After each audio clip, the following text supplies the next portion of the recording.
How's it going, everybody? Let me just go ahead and hop on the Halos in the Infield Twitter real quick, and just inform everybody on Twitter that we are live. So this is, of course, the Hitty pregame show, and thank you guys so much for joining us.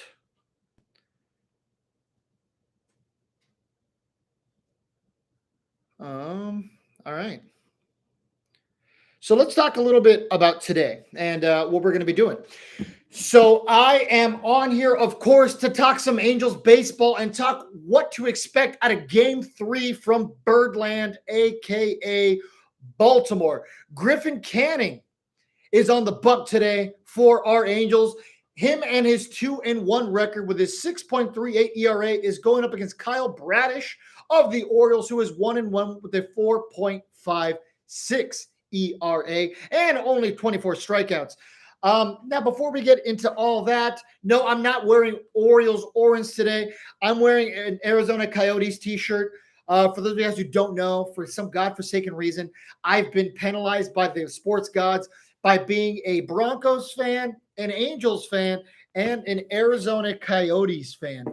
So with all that being said, I am a person who enjoys pain and misery and teams that don't win a lot. So obviously the Angels had their A-Day in the mid 2000s, the 2002, obviously. And then after that, 2005 through 2009, had some pretty golden years there. But aside from that, in my lifetime, the Angels haven't won too much. The Broncos, same thing. I've gotten to witness a couple of Super Bowls. But aside from that, just average play. And the Coyotes have just been pretty horrible. But all I can say is I'm wearing the shirt today just because of the Tempe vote not passing. And just feel for the entire Arizona Coyotes community. I promise the fans exist, and I'm one of them. And so is Andrew Ciccarelli, who's part of this network. But yeah, it's not Orioles orange, it's Arizona Coyotes orange. But with that being said, let's talk about the game today. So Griffin Canning, in his last couple of starts, hasn't exactly been the most effective. So let's go back to his start April 25th against Oakland. He went 5 innings, gave up 3 earned runs. Very serviceable start for a man like Griffin Canning, who is still coming back off of injury, may I add. For a lot of you guys who might forget, he gave up 3 earned runs and only 2 walks that start, but he did strike out 7, which is encouraging. Now, 5-4 against the Cardinals. Picked up the win, 5 innings pitched, 6 hits, 5 runs with 3 walks and only 3 strikeouts. Now, once again, not the best start. After 5 earned runs, not what you want to see, but was good enough to pick up the win. At the end of the day, isn't that all that matters? You want your pitcher to go out there and give your team the opportunity to win. Was he single-handedly the reason why the Angels had the opportunity to win that game? Of course not. Not when you're giving up 5 runs. My rule of thumb has always been 5 to 6 innings and 3 runs out of a starter. Yes, a quality start is the hope. And if your starter can give you that, well, they put you in a position to win. Do you want your starter to go out there and give you a no-hitter? Of course. Pitch a shutout? Absolutely. But those things are rare, especially in the age that we live in today. With the amount of talent that we see inside of the batter's box today is the golden era of baseball. I have been on record saying that so many times through these 3 years on this network, that today, the era we live in Major League Baseball, is the most talented we have ever seen. Now, there is a variety of reasons why I can comfortably say that. We have never seen the cream of the crop that we are currently witnessing in Major League Baseball. There's not a lot of sports right now that can actively say, well, this is the golden era. I mean, think about the NFL. Is this the golden era of the NFL? Absolutely not. I mean, look at the quality of quarterback play we see. How many quarterbacks come out of college right now and proceed to be amazing NFL players? Not too many, right? Okay. Now, how about the NBA? Yeah, we've gotten to witness a lot of great NBA players in my lifetime, and I'm 28 years old. But is it the golden era of the NBA? No, not at all. NHL, I've recently started getting into. Yeah, we're seeing some great talent. Connor McDavid could perhaps be the next Wayne Gretzky, or at least be just at a tier right below that. So, I'm not going to make too much claims in terms of hockey because I really only follow the Arizona Coyotes and the Anaheim Ducks. I don't really expand beyond that. So I don't want to make any ignorant statements. So I won't say anything there. But with Major League Baseball, in my humble opinion, this is truly the golden age of Major League Baseball that we're witnessing. Mike Trout, I've gotten to see Albert Pujols play from beginning to end. And obviously, the St. Louis Cardinals Albert Pujols was much better than the Angels Albert Pujols. By the way, stay tuned for a video about that that I'm hoping to record with Todd later today. So hopefully that can be out tomorrow. But my point is that with today's cream of the crop talent that we're seeing in Major League Baseball, it's a lot harder to be a pitcher nowadays and to have these long outings, to have outings where your pitch count isn't insanely high by the 6th or 7th inning. It's not what it used to be, where people were able to pitch into the 7th or 8th inning. Because why? There's a lot more strikeout pitchers nowadays than the ground ball and the flyout pitchers that used to exist, especially with the way that launch angle has become such a pivotal part of Major League Baseball. A lot of guys try to either help you or make the batter not make contact at all. For instance, Patrick Sandoval is trying to become a strikeout pitcher because every time he trusts the defense behind him, he gets disappointed. And for anybody who might have just rolled their eyes at that statement, think about it. Patrick Sandoval is one of the most bad luck pitchers out there in Major League Baseball. The guy has a career ERA down in the bottom threes, but continuously gets let down by his defense, by his offense not giving him run support. But anyway, I digress. I'm turning this into a podcast when it's supposed to be a pregame show.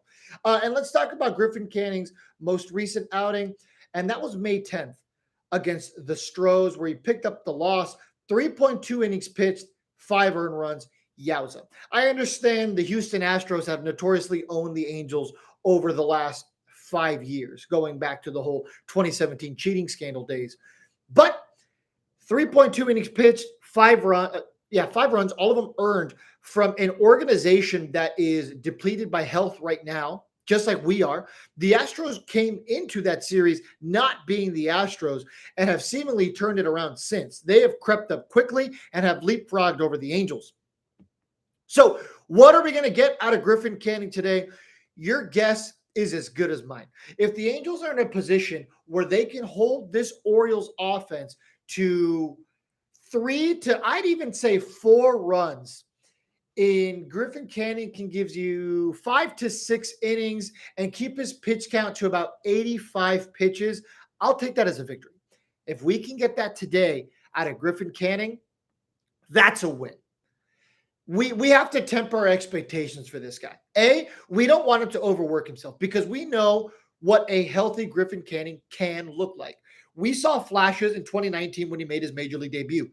I was at his first start against the Toronto Blue Jays, and he looked very good that start. I had a lot of hope for him. Unfortunately, as of right now, due to his health, he has not been able to keep things going in a positive situation for a sustained period of time. So if we can get 3 to 4 runs and 5 to 6 innings out of Griffin Canning, great. Absolute win. Now let's talk about who he's going up against. Kyle Bradish is going to be his opposition. Now he is 1-1 with the 4.56 ERA and only 24 strikeouts, which is 3 more, by the way, than Griffin Canning. Now, Kyle Bradish was involved in the trade for Dylan Bundy, which sent 4 minor leaguers to Baltimore. Let's talk a little bit about Bradish for those of you guys who don't know what to expect out of him. He's got a couple of pitches that he throws: his fastball, his slider, his curve, his sinker, and his changeup. And that's in order from usage. So his fastball, he's going to throw about 33% of the time. Okay. His slider, 22.9% of the time. curveball 17% of the time, sinker 15.2, and his changeup. Now, his fastball, he likes to routinely leave above the zone, which is interesting because if you look at his baseball savant page, he is hit pretty hard at fastballs down and away in the zone. Now, that's assuming there's a right-hander in the box, which obviously most batters in Major League Baseball are predominantly right-handed. So the bottom right corner of the zone is where he gets hit the hardest. And according to his baseball savant page, his sinker and his curveball is what he throws primarily in those areas and what gets hit the hardest. So perhaps good news for a struggling Mike Trout. Now, Mike Trout obviously has not been able to keep up with his fastball. Anything up in the zone, he has been whiffing at hard. But Mike Trout is notoriously good at hitting curveballs down at the kneecap. And Bradish historically throws his curveball down and away or down and in. So if he can make a mistake pitch, and for whatever reason, his catcher relays a curveball to a struggling Mike Trout, that might be a very, very good sign. And because of that, I'm going to go ahead and predict that Mike Trout has a good night tonight. Now, for me, a good Mike Trout night involves either at least a single solid hit with a walk or 2 hits. So if we can get a, 1-for-3 at-bat appearance out of Mike Trout, driving in at least 2 runs with the double in the gap, I'll take that. And if he can get on base with a walk for his 4th at-bat, great. That's what I want to see out of Mike Trout. If you're having trouble catching up to the fastball, that's how this game works. Sometimes that's going to happen. You're going to routinely struggle with a specific pitch. That's baseball. That's the business. Hall of Famers strike out, ground out, fly out 70% of the time. If you can get on base, get a hit 30 to 40% of the time, your on base percentage is anywhere in the 350s to 400 ballpark by the time your career is over, and you're in the 280 to 320 batting average mark, we're talking about a Hall of Fame career. So if we can get that kind of performance today out of Mike Trout, that's going to be good. And because of that, and like I said, because of what Bradish routinely pitches in Trout's hot zones, I think he is going to have a night where he turns his struggling 2 to 3 week stretch around today. That's my hot take for today. And that's what we're going to get out of Kyle Bradish. His fastball, typically about 84 or 94 miles an hour. My apologies. His slider is in the 87 mile an hour range. His curveball, 84 miles per hour. And his changeup, 90 miles an hour. So there is not a giant difference in velocity between his changeup and his fastball. So his curveball to fastball is going to be what the hitters really need to look for, especially because he gives up the bulk of his hits with sinkers and curveballs down and either in or down and away. So if our hitters can look for that and sit on those pitches and force him to throw that 94 mile an hour fastball, which once again isn't very fast, our hitters are going to know what to expect out of Kyle Bradish. Now, the biggest thing that Kyle Bradish has working for him is the exit velocity against him, not very high, but he does have a lot of spin on his breaking pitches. So it's going to be really interesting to see how our batters can adjust to that. And he does have swing and miss stuff, the 62nd percentile on his whiff rate. So look out for a lot of swings and misses out of this Angels lineup. But once again, if they sit on the proper pitches, the Angels have an opportunity here to potentially get Bradish out of this game early. Now let's talk a little bit about that Angels lineup. Okay, so leading off for your Angels, in left field, Taylor Ward. Batting second in center, Mike Trout. Batting third, Shohei Ohtani, batting 296 on the year, and he is at DH. The cleanup man today, Hunter Renfroe, who is in right field. Brandon Drury is batting fifth at second base. Batting sixth, the first baseman. Yes, the first baseman, Matt Thaiss. Batting seventh, Gio Urshela at third base. Batting eighth, Chad Wallach, and he is donning the tools of ignorance, a.k.a. playing catcher today. And batting ninth, Zach Neto at shortstop. Now, for the Orioles, batting first, Cedric Mullins at center field. Batting second, Adley Rutschman, and he is at catcher. Batting third, Anthony Santander. He is DH today. Batting fourth, Ryan Castle at first base. Batting fifth, Gunnar Henderson at third base. Batting sixth, Hayes in left field. Batting seventh, that would be Frazier at second base, who is batting 221 this season for the Orioles. Batting eighth, Vivara, and batting ninth is their shortstop, Ortiz, who's batting 167. Now, let me real quick look into Ortiz and see why he's only got 4 RBIs, so he obviously hasn't played too much for the Orioles. Let me see. Only 12 at bats. So Joey Ortiz certainly doesn't have too much experience this year. So that's what to expect out of today's game, Halo fam. Our 22-21 Angels look to avoid losing game 3, which has been a very, very common occurrence for this Angels team. They've been winning the first game of the series and then proceeding to get shut out the rest in terms of wins, the rest of the series. Now, this is a 4-game series, so there is one more after today. So hopefully that trend doesn't continue. But, and I guess if it does, we've been winning 1, losing 2, winning 1, losing 2. So that means that we'd be on the hook for a win tomorrow, which would give us a split against the Orioles. Now, the Orioles, it's no secret, are a good team. They're second in the AL East and are 27-15. Well, who does Griffin Canning have to be concerned the most about on this Oriole team? Well, that would be none other than fellow Campbell Camel. And that's, of course, for Zach Neto.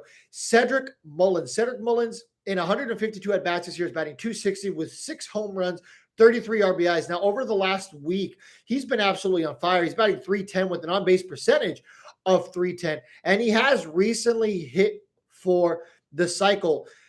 Now, he has been relatively quiet for the Orioles against the Angels so far. In his last 8 at-bats, he has only gotten 1 hit. Now, that was a home run against Shohei Ohtani, but still, you got to always be weary of Cedric Mullins. I mean, the guy is just a great baseball player. Let me think if there's anything else that we need to cover before we sign off for the day. Really, I've already established what the Angels batters need to do today. Thank you guys so much for tuning in. This has been Fernando coming at you with today's pregame show. Make sure to tune in after the show or the game today for the postgame show with Todd Fox, where you guys get to call in, comment, and let the rest of the Halo fam know how you feel about the result of today's game. Make sure to check out 714 Tickets for any of your ticketing needs, including the July 1st tailgate.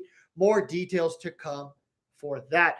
Noble Ale in Anaheim is also the only place you should be getting your beer for our upcoming Halos night, especially on June 10th. Plenty of details to come for that. Thank you guys so much for tuning in. I appreciate your support here for Halos in the Infield. Make sure to follow us on all of our social media, which is at Halos in the Infield. This has been Fernando coming at you live today. Have a great rest of your day. And hopefully the Angels can turn on the halo today. Prendalo is the hope. And above all else, viva Los Angelitos. Have a great day, everybody. Enjoy the game.